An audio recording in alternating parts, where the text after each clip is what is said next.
लाखों साल, जी हाँ, मिलियंस ऑफ ईयर्स। हमारे शरीर ने इतने लंबे एवोल्यूशन के बाद एक बेहद कॉम्प्लेक्स और अल्टीमेट बायोलॉजिकल प्रॉब्लम का बिल्कुल सटीक हल निकाल लिया है।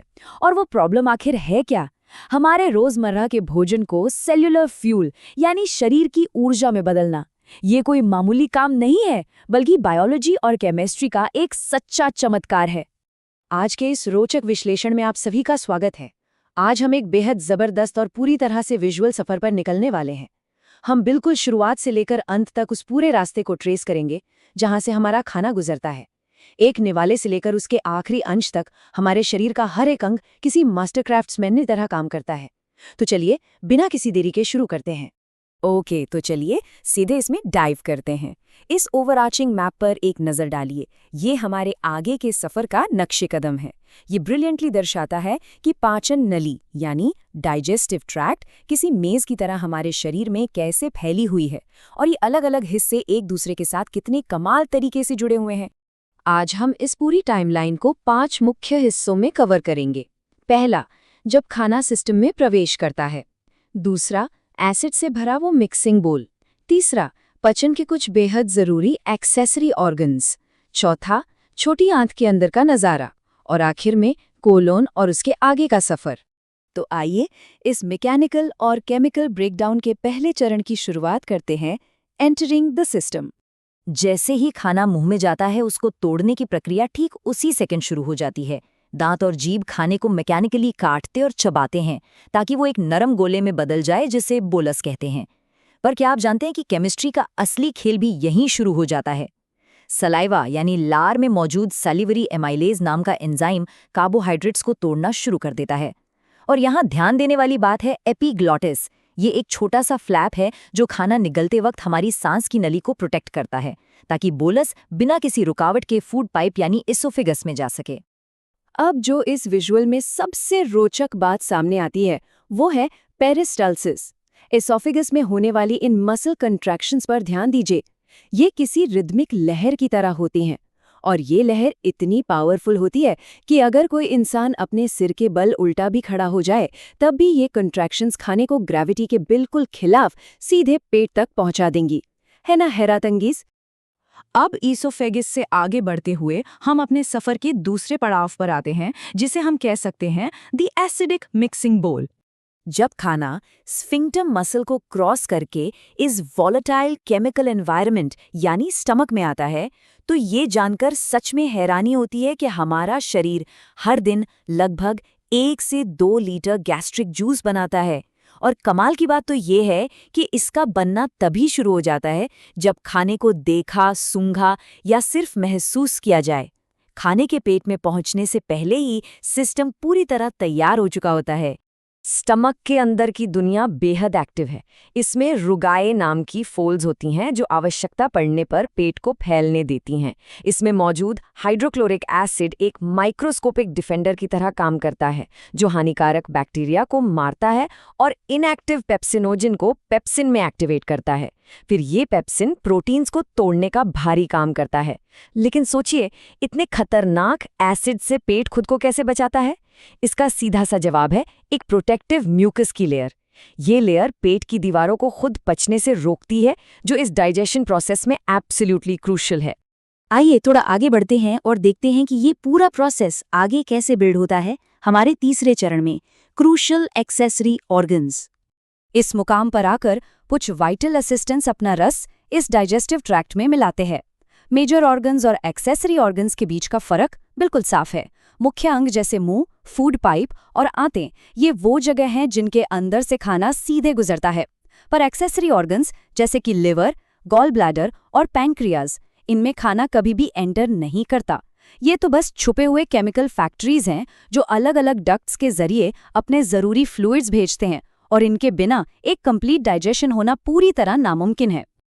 और ये इमेज इस बात को ब्रिलियंटली इलिस्ट्रेट करती है कि हमारा लगभग 1.5 किलो वजन वाला मैसिव लिवर कैसे काम करता है। ये लगातार हरे पीले रंग का बाइल प्रोड्यूस करता है। ये बाइल फिर कॉमन बाइल डक्ट से निकलकर गॉल ब्लैडर में आकर स्टोर हो जाता है, ताकि खाने के आने पर उसे एकदम सही वक्त पर ऐड किया जा सके। इस बाइल का सबसे मेन फंक्शन है इमल्सिफिकेशन। खाने में मौजूद बड़े फैट्स को एंजाइम्स आसानी से तोड़ नहीं सकते, इसलिए ये बाइल उन लार्ज फैट्स को तोड़कर छोटे छोटे टाइनी ड्रॉपलेट्स में बदल देता है। फिर पैनक्रियाटिक लाइपेज इस इमल्सिफिकेशन प्रोसेस का पूरा फायदा उठाता है और उन ट्राइग्लिसराइड्स को आसानी से डाइजेस्ट कर लेता है। सच में एक इनक्रेडिबल बायोलॉजिकल टीमवर्क यहाँ देखने को मिलता है। अब हम एलिमेंट्री कैनाल के सबसे लंबे हिस्से की तरफ बढ़ते हैं, इनसाइड द स्मॉल इंटेस्टाइन। ये हिस्सा एक्सटेंसिव और कॉम्पैक्ट कॉइलिंग के जरिए हमारे शरीर में ठीक से फिट होता है।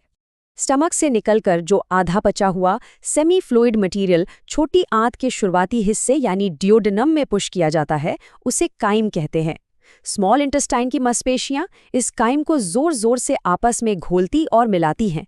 इस अग्रेसिव मिक्सिंग को सेगमेंटेशन कंट्रैक्शंस कहा जाता है, जो पाचन के इस आखिरी और सबसे अहम स्टेज को ठीक से फैसिलिटेट करती हैं। यही वो जगह है जहां पैनक्रियाटिक और इंटेस्टिनल जूसेस मिलकर बिल्कुल सटीक केमिकल कन्वर्जन्स को अंजाम देते हैं। एक कॉम्प्लेक्स मील अपने फंडामेंटल एब्जॉर्बेबल बिल्डिंग ब्लॉक्स में टूट जाता है। प्रोटीन्स फाइनल तौर पर बदल जाते हैं अमाइनो एसिड्स में, कॉम्प्लेक्स कार्बोहाइड्रेट्स कन्वर्ट हो जाते हैं सिंपल ग्लूकोज में, और फैट्स टूटकर बन जाते हैं फैटी एसिड्स और ग्लिसरॉल।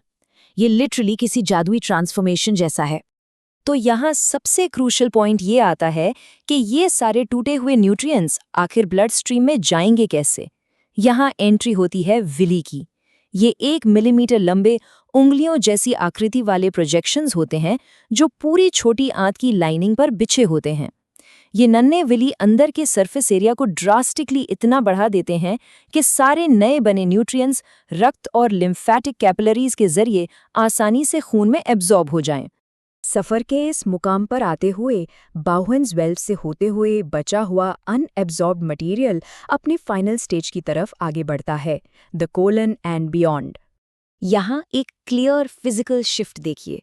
जहाँ स्मॉल इंटेस्टाइन हाईली कॉइल्ड और बेहद लंबी थी, वहीं लार्ज इंटेस्टाइन यानी बड़ी आंत फॉर्म में बिल्कुल अलग है। ये लगभग 1 मीटर लंबी होने के बावजूद काफ़ी मोटी और स्ट्रक्चरल है। ये बाकी अंगों के चारों तरफ एक सॉलिड फ्रेम की तरह घेरी रहती है। इस विजुअल स्ट्रक्चर पर ध्यान दीजिए।